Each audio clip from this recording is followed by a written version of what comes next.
et donc pour l'entreprise. On a tous connu ça, pour ceux qui ont été lead interne, je crois que c'est votre cas, M. Nanetti, on a tous connu ça. Et qu'est-ce que vous faites? Parce qu'en fait, il y a une espèce d'équilibre, parce que les managers, qui sont lesquels sont peut-être les mêmes que vous appelez, ou qui sont liés à les personnes que vous appelez pour faire ça, non? Alors, comment vous traitez ce type de... Je pense que c'est un peu délicat, non? Alors, il y a plusieurs cas de figure. Il y a le top management qui veut faire et le middle management qui est déjà noyé sous les priorités. Il y a entre top et middle qui veut faire, mais en fait, quand ils se rendent compte de tout ce qu'il y a à faire, bah, ils disent « Oh là là, ça fait trop ». Ou alors, les priorités peuvent changer.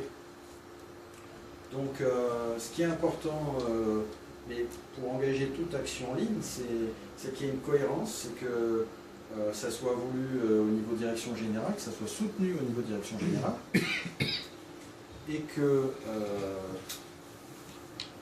ça soit un projet d'entreprise. Et que quelque part, ce déploiement du Lean soit complètement relié aux objectifs du business et aux problématiques du business. Si on fait du 5S alors qu'on est en train de mourir en qualité, ben c'est pas le bon sujet le 5S, il faut l'oublier. Sauf si on a prouvé que le 5S était complètement lié au sujet, enfin que les causes de nos qualités étaient liées au 5S. Donc il faut qu'il y ait alignement, il faut qu'il y ait définition de vision, il faut qu'il y ait projet d'entreprise. Il y a deux cas de figure. C'est soit vous avez un manager ou un directeur qui a un peu de difficulté, ça arrive. Soit vous avez plein de directeurs et de managers qui ont des difficultés similaires. Dans le deuxième cas, ça veut dire que là, il y a un certain nombre d'outils qu'on vous a montré ce matin qui sont utilisés pour faire l'amélioration continue. Idéalement, on pourrait les utiliser pour faire un re-engineering de l'organisation. C'est ça que ça veut dire. En fait, le problème de fond, c'est l'organisation en silo, où on se retrouve avec des managers ou des directeurs qui sont dans la même organisation, mais qui ont des objectifs locaux tout à fait différents, entre de l'ingénierie ou des achats. Et donc du coup, quand on se retrouve à améliorer le processus projet, on a des équipes qui ont des réalités, un quotidien différent, parce que la manière de vivre le projet est différente. Et quand on essaie de mettre en place cette processus d'amélioration, on voit qu'il y a un frein, le plus gros des freins, c'est que finalement le top management, il ne s'est pas forcément aligné sur l'objectif commun. Et la difficulté, c'est finalement, avant de mettre en place ce genre de présentation, quels sont les préalables à faire avec justement ces top management ou la direction. C'est un peu la poule et l'œuf, quand même. En fait, l'expérience que j'ai pu avoir de déploiement de Lean dans l'entreprise, puisque j'ai passé 10 ans en industrie, c'est que parfois, ça vaut le coup de faire des ateliers Lean un petit peu ratés pour quelque part faire sortir la crise et faire comprendre aux gens qu'il y a besoin d'alignement. Je suis totalement d'accord, moi j'ai vécu ces histoires d'alignement. Et quelque part, c'est sûr que l'ordre logique devrait être d'abord, on définit la vision, on déploie les objectifs, etc. Et ensuite on met en place. Mais si on fait ça, on attend 3 ans. Il ne se passe rien. Donc en fait, de manière opérationnelle et pragmatique, en même temps on fait ça, puis en même temps on fait des pilotes qui pour certains vont bien marcher parce que les managers ont envie, ont compris. Et puis pour d'autres, ça ne va pas marcher tout de suite parce que les managers n'ont pas compris. Ou alors qu'ils ont d'autres priorités, ou alors qu'ils sont juste là pour cocher la case, ça arrive ça. Une façon de répondre aussi à la question, il y a un truc que je vois souvent qui n'est pas trop commun, c'est la matrice en X Oshin. Et l'idée c'est que si justement les équipes ou tout le staff à la première ligne de management Lorato participe à créer cette matrice Oshin, on est tous d'accord pour s'aligner sur le modèle. Et donc du coup après, tout ce qui va être déployé autour, les projets, les KPI, qui va s'en charger, le team leader, ainsi de suite, ça va se dérouler. Et puis dans la salle de veillage, justement, on peut la reprendre à chaque fois. On vous rappelle, on s'aligne justement sur ce qu'on va créer ensemble, et après tout ce qu'on fait, ça suit.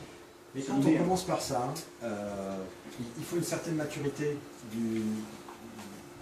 de management, il faut une certaine maturité managériale, et il faut une certaine maturité dans le déploiement du Lean pour parler de ça.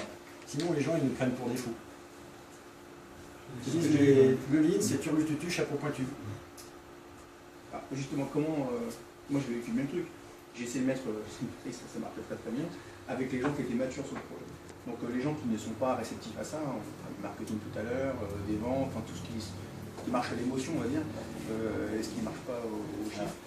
Eux, ils sont c'est très compliqué pour le faire comprendre.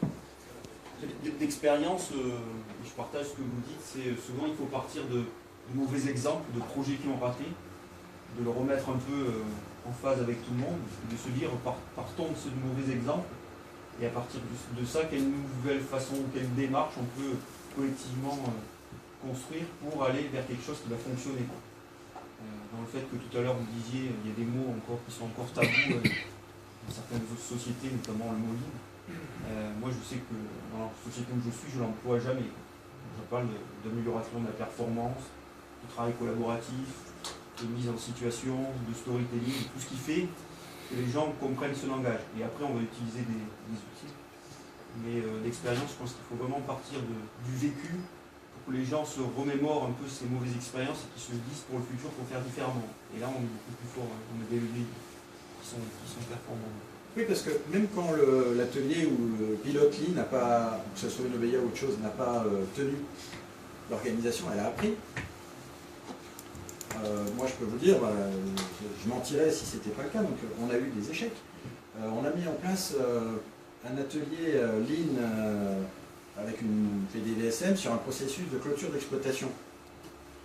On avait un sponsor super motivé, secrétaire général. On avait un CFI super motivé puisque son chef l'était. Ça aide. Et puis, donc on arrive jusqu'au plan d'action, tout va bien. Et puis à partir du plan d'action, là, ça commence à caler. Et puis le sponsor change. Il quitte la société, il va ailleurs. Le nouveau arrive, il a d'autres priorités. Et puis en même temps, il y a une fusion.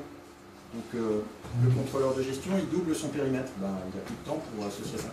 Donc pour quelque part passer sur l'amélioration. Donc le sujet restait lettre morte. Et qu'est-ce qu'a appris l'organisation là-dessus? Elle a appris que quand on change les hommes, ça peut poser problème. Elle a appris qu'il n'y avait pas encore la culture corporate, et que par conséquent, le nouveau, il disait non, mais le Lean, ça ne sert à rien, t'en occupe pas, fais autre chose. Et puis elle a appris que pour mener un tel projet d'amélioration, il faut des ressources. Voilà. Donc même par les échecs, je pense que l'organisation apprend. Et ce qui est important, c'est de ne pas attendre que toutes les conditions soient ouvertes pour agir, parce que quelque part, le fait d'agir et de montrer des résultats locaux, ça fait aussi changer le mode de pensée du management, du top management. Donc, on les mène un peu en même temps et puis on essaie de travailler pour que ça se rejoigne.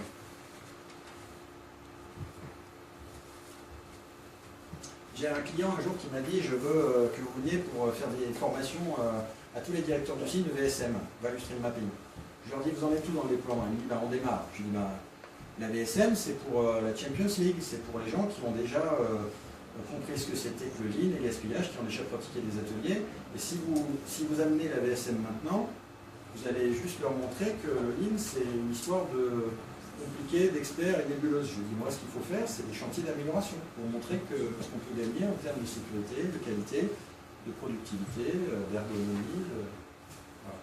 Donc, c'est beaucoup plus parlant. Et après, les gens sont réceptifs pour dire: ah oui, d'accord, j'ai compris, ça marche, ça donne des résultats. Donc, parlons un peu de vision maintenant. Qu'est-ce qu'on peut faire? Quelle vision? Quel est le plan d'amélioration? Et là, on introduit la VSM. Ça nous ennuie trop de commencer avec les fondations, comme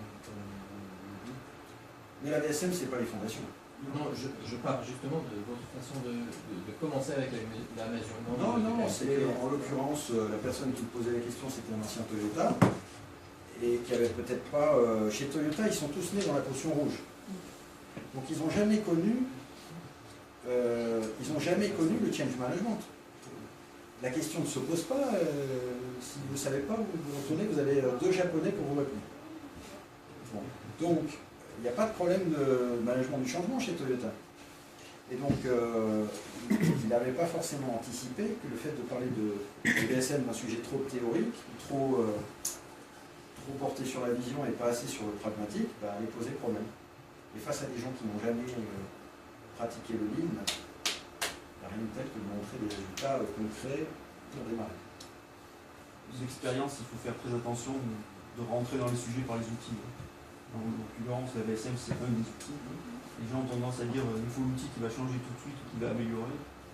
C'est le contraire, je pense. Ce que je dis, c'est que j'avais l'impression que la plupart des sociétés, ce n'est pas le cas chez nous, mais la plupart des sociétés commencent avec les VSM justement pour montrer un bon changement, un bon résultat, justement pour engager tout le monde, pour dire ah voilà, on a gagné beaucoup, et après on peut mettre en place ces choses qui sont plus basiques, plus banales. Moi, je pense pas. Je pense, quand vous commencez avec la VSM, c'est du papier. C'est un exercice de vision. Il faut avoir une très très bonne connaissance du Lean pour imaginer l'état futur. Parce que l'état futur peut être à base de lissage, de flux tiré, de pièce à pièce, de cellules en nœud, de Junka box, de boîtes de construction de l'eau, etc. Et tout ça, c'est après des années de Lean que vous comprenez à quoi ça sert.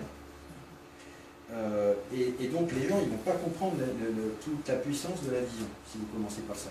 Par contre, si vous faites des chantiers plus basiques où vous commencez à mettre en cellule en nœud, en pièce à pièce, avec du travail standard, une fois que les gens ont compris, pratiqué sur le terrain, là ils sont réceptifs à dire mais oui c'est vrai, je l'ai vu, c'est possible. Mais avant, la marche est trop haute. Alors je vais pas émettre un avis différent, mais plutôt complémentaire. Tout dépend des participants qui utilisent les outils. Si vous avez, moi je parle, si vous avez un comité de direction qui travaille en équipe, vous leur faire faire une VSM sur lequel ils font un chantier, c'est leur plan d'action à eux, là ça va les aider. Oui, mais à condition qu'ils soient déjà avec un minimum de maturité, qu'ils aient compris à quoi Voilà. ça veut dire. Donc ça veut dire que déjà, vous voyez, c'est pas une VSM qui doit être faite par un expert. Bah oui, non, mais des fois on envoie, hein, donc on envoie des comme ça. Hein. On a des fois des demandes où on nous demande ah ben il faudrait faire une VSM chez nous, le corporate nous l'a demandé, et envoyez-nous un expert. J'ai été confronté une fois à ça. Ça arrive. Donc le bon la vraie question, c'est pas quel outil j'utilise, c'est quel est le problème et qui y participe. Et après, on prend l'outil, le bon outil.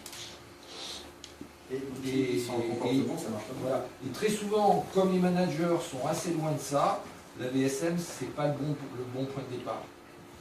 Parce que ça va être l'expert qui va le faire. Or, c'est pas le sujet. Donc, une société, une entreprise mature, le comité de direction fait une VSM tous les 6 mois, parce que tous les 6 mois, on met à jour le budget. C'est ça l'exercice. Parce que pour savoir comment je vais réaliser le budget, il faut que je me pose la question comment je le fais, donc j'utilise la VSM et on passe 2 jours à faire une VSM sur le site. Et le produit de sortie de la VSM, c'est un plan d'action qui va être en accord avec mon budget. Ça, c'est des organisations très matures. Voilà, mais bon.